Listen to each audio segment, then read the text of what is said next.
Hello and welcome to Jessie James Beads. Why don't we make a ring together? I'm going to show you how to create this beautiful ring using a few short pieces of wire and one 8mm coin bead. The piece I have to demonstrate with today is a lovely faceted labradorite. So that's what the ring looks like. Very, very easy to create and very comfortable to wear. So I'll pop that on this lovely piece of smoke-a-treen and pop that up in the top corner just so that we can refer back to it. In addition to the gorgeous labradorite, which just so happens to be my favourite gemstone, I have some luscious amethyst as well. So I think we'll create a matching ring with one of those amethyst. The wires I'm going to be using today are a short length of 18 gauge round wire. I have 18 gauge round silver wire here, and I also have two lengths of 20 gauge. Now I've created this with two-tone wire, so it's much easier to see which part does what. As I mentioned, the beads are coin beads. They're quite chunky, but they are 8mm in size. You will need a ring stick to help you create this. Now, it doesn't have to be one with sizes on. You can use a wooden one and then just create it using a mark on your wooden mandrel to ensure that you're creating for the correct sized finger. I'm going to use this beautiful purple ring stick because purple is indeed my favourite colour. In terms of sizes of wire, this is a 3-inch length of 18 gauge round silver wire, and that's plenty for quite a small ring. So I'm going to be creating around about a size 7, which is fairly average size.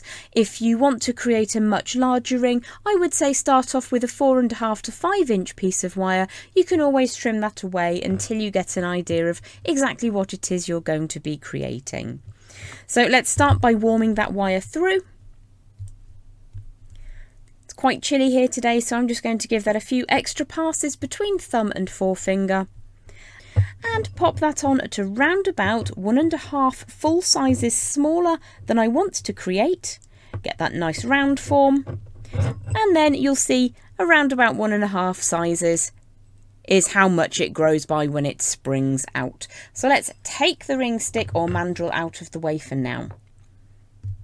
I'm going to use my memory wire finishing pliers because this gives me an opportunity to create lovely round forms on the end of the wire that are repeatable sizes. You can achieve the same with a multi-step bail maker or by using round nose pliers with a small mark on utilising marker pen. Just going to open that ring out so that you get this open shape. I'm going to make sure that both ends are flush cut before I start creating a round form on one end. So I'm going to use the smaller side on those memory wire finishing pliers, which is a 2mm post, and I'm going to just rotate that around until I get that beautiful rounded form on the end of that wire. Doesn't matter what orientation you put it in to begin with because we're going to be changing that in a moment. So the first thing that we will do is put that on the very end of the wire so that it sits flush on the end, and then I will turn that so that it sits flat to the finger. If you imagine the finger is going through there, it needs to be on that ring form. Now for the piece we're working on today, we're using an 8mm coin bead. I'm going to want a gap between the two round forms I'm going to create to be around about 3/4 of an inch apart. So if it helps you, you can bring a ruler in, have a look at that sort of size. That's quite a distance across the head of the ring in this instance because I'm making a reasonably small size. So around about here. So I'm just going to put my thumb over where I think that next round form needs to occur.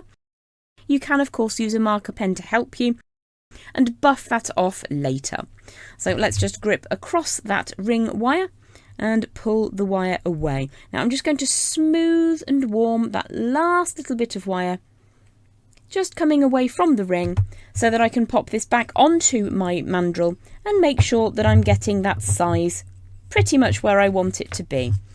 If when you bring this to the point on your round form, your mandrel or your ring stick, and you think that that's a little bit too close together, what we need to do is to move that bend along a little bit.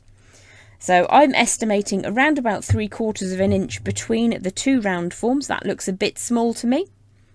Tiny bit small. So let's take that back off the ring stick. And I'm going to put my pliers across that wire again and make a new angle, getting that nice and smooth and warm as we go through the process. So then what I'm going to do is to bring my round form back into position. This is my memory wire finishing plier, and start rotating that wire around. I'm just going to show you that from above. And what we're going to do is roll that all the way around until that sits where I want it to sit. So let's just give that a bit of a squish, make it go a little bit further down. So when that ring fits around about right, what we're going to do is to trim that excess away. So this was around about a 3-inch length of wire, and I'm trimming probably about just under 3/4 of an inch off.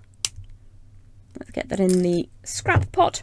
And at this stage, what we're going to do is to firm up the loops on either end of that basic ring form.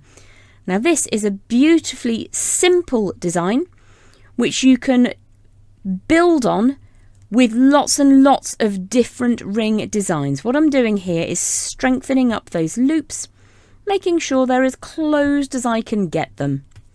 And we'll bring our mandrel back in. And what we're looking to do is to have these two loops sit opposite each other at just larger than the final ring. So let's say I wanted to make a size 7.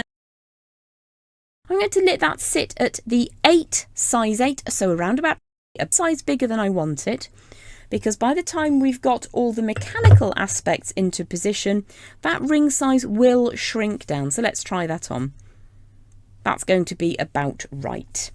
So the first thing we're going to do now is to take a piece of 20 gauge wire. I'm working with some gold colour so that you can see which part does what. I'm going to make sure that that is nice and smooth and warm. And we're going to slide that onto one of our beads. Let's go for the amethyst this time. Just going to make sure that that fits and spins really nicely before we start adding that into the design. So if I just hold that in position for a moment, we don't want there to be an 8mm gap. We want a bit of space available to us because we'll be layering up with wires. So if that isn't exactly where you want it to be, that's absolutely fine. A tiny bit of a gap is ideal, perfectly honestly. So what I'm going to do is just make sure that this wire is fluid and warm, centralise that bead into position, and then I'm going to put the wire down through one of the loops. Let me just get that in the correct light, so that the bead sits about halfway along the wire. What I can do then is just put an angle change in that wire and push that down into position. We're going to need to repeat this on the other side of the design. Now the second side is just a tiny bit more fiddly. It's not difficult, but it is a little bit more fiddly. So what I'm going to do is to pull that away, use my thumb to create an angle change just a tiny smidge away from the bead. So you can see that that sits up at the top of the head of the ring. Once you've done that with your thumb, you can bring your pliers in and just sharpen that bend a little bit. What we're looking for is to have those two legs be going in the same direction. So if you pop that down onto the board, those two legs of the wire sit side by side.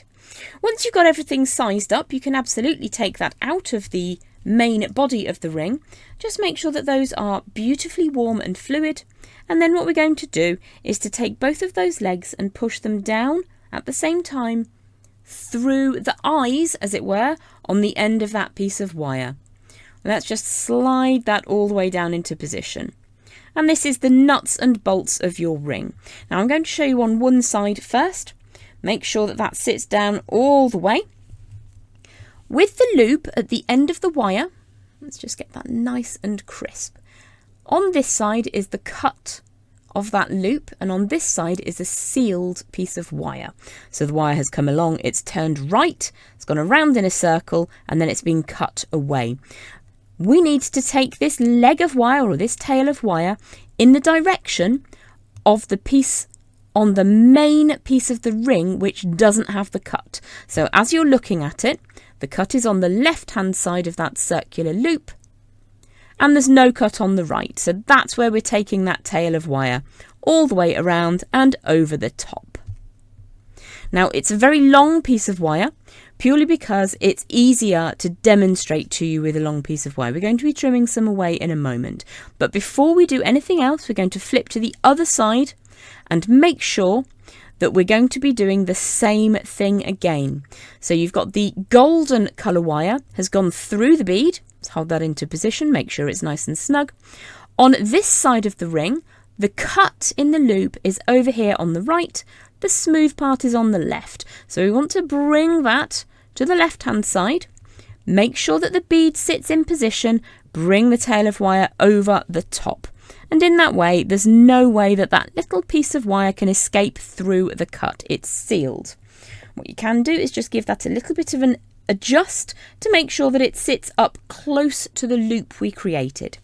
Now at this point, what I'm going to do is trim these two legs of wire to around about probably between 1/2 inch and 3/4 inch. So if I just hold them side by side, I'll trim them both at the same time to approximately the same length. I'm not overly worried that that just sprang away from me. The reason they need to be shorter is because we're going to chase each of those tails, the golden tails, around the silver ring wire. So just pull that down and away, and then I'm going to just push that all the way through the middle, and that's why we cut it down. I'm going to take another wrap of wire all the way around, and we're going to finish with that little tail up on the top. Now normally I'm very keen to hide the cut segment of wire. Today I want it as far away from skin as possible, so I'm going to trim that after those little wraps.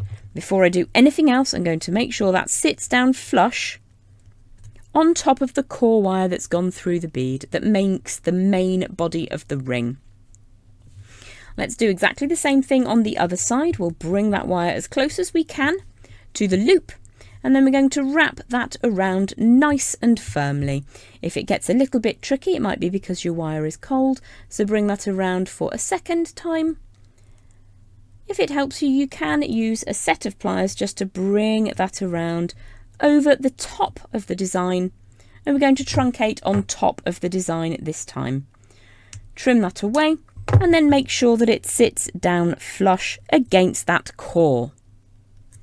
Now you can wear your ring exactly like this. Let's check that for size.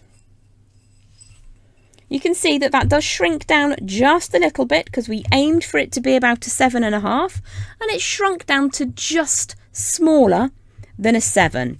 So you can give that a bit of a scooch on the ring stick and you'll be able to get that to sit on the 7, which is where we were aiming for. Just encourage that to come away. If you struggle with getting it off the ring stick, you can put a piece of paper on the ring stick before you push the ring down to size it.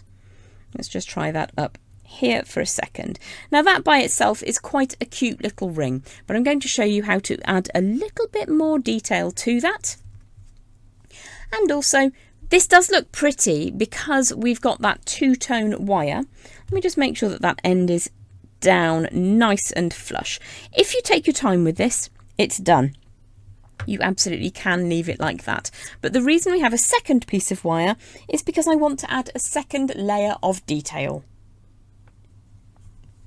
This again is a 6-inch length of 20 gauge round wire, and this is a golden one. I'm going to give that a smooth through like so.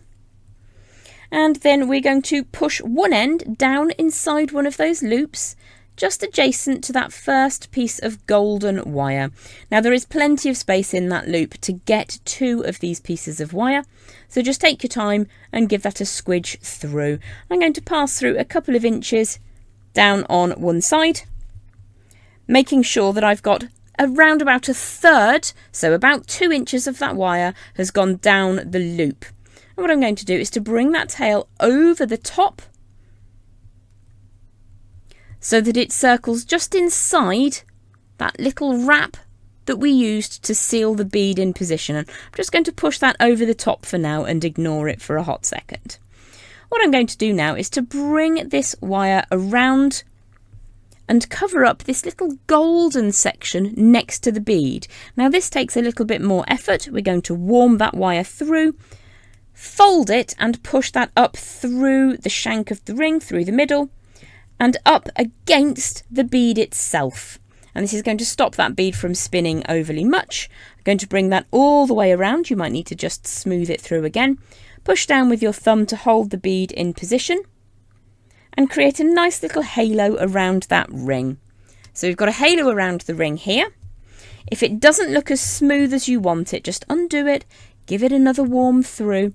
Sometimes with the best will in the world, it gets cold and it needs to be nice and fluid. So when the wire is fluid, hold your bead flat, push the wire all the way around and replicate what you did on the first side, which is to take that tail, fold it, push it through the middle of that ring, hold the halo against the bead itself and draw that all the way around. Now at this stage you can take it back through the loop, so I'm taking the wire all the way around in that gap just outside of the bead, and then I'm going to bring the tail up and through the teeny tiny loop on the end of that silver wire. Now it is a little bit tight, but you will get it through. Making sure that you pull that firmly. You can use your pliers if you wish to. And then you've got these two tails of wire sitting equal and opposite to each other. So get them both nice and smooth and then trim them to the same length. I'm going to trim them to around about 1.5 inches to 1.25 inches. Let's pop those in the scrap pot. Whoops, a daisy, that one came back at me. And then we're going to use some traditional round nose pliers to create spirals to sit over the shoulders of that ring. So let's get that one out of the way for now. I'm going to use the very tips of my pliers, my round nose pliers, to start generating a spiral. And I'll do exactly the same but opposite. So I'm spiraling outwards from the centre of that ring.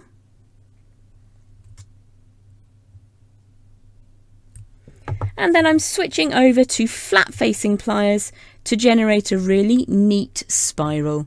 So draw that all the way around. The slower you go, the neater your spirals will be. And if you want smaller spirals than this, which of course is absolutely up to you, then you can cut that to significantly shorter than 1.5 inches. Let's make sure that this one is equally as neat. So small movements and adequate pressure mean that you'll get some spirals that are neat and tidy. As I say, I've gone for quite large spirals because it's easier for you to see on screen, but you can make them a lot smaller if you wish to. So that's what they look like at the moment. And what we're going to do is just to flip those inwards over the shoulders of the ring. So I've flipped it and then I'm just pushing it down over the shoulders. And I'll show you that again from the side. So there it is, sitting out to the side. I'm going to flip that over and then just push it by hand against that bead. Just make sure that your bead sits neatly. And then you are done. So let's pop this back on the ring stick and see if it's shrunk much. So that is a size 7. With that beautiful amethyst. Let me take that back off the ring stick. And these are super comfortable to wear. Let's pop it on this one. This is about a size 5, so it might be a little bit on the large side just there. But I'll take a photograph of both of those in just a second. And you can see that that doesn't take too much time at all. A couple of inches of wire and one of these glorious 8mm round faceted coin beads in labradorite and amethyst. This is Jessie James Beads, and I hope that you have enjoyed this ring design.